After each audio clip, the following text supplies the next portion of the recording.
Hi guys, welcome back to my channel. Today I will show you how you can use your camera holder for your mobile holder as well.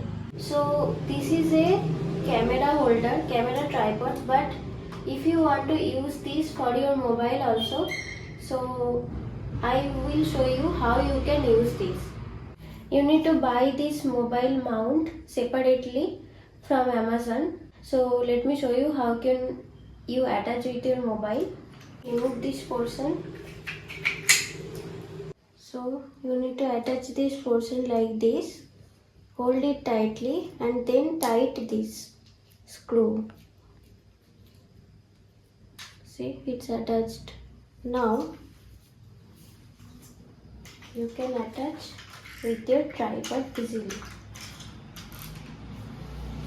You have to adjust with your mobile with this portion. Tight it according to your mobile size.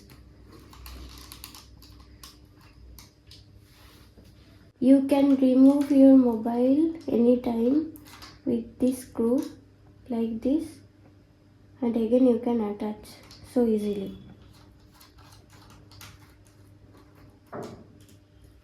Like this. Thank you for watching my video. If you like my video, then please do like, share and subscribe. And if you have any queries, then do let me know in the comment section. I will tag this product in my description box. If you want to check, you can check from there. And till then, take care. Bye.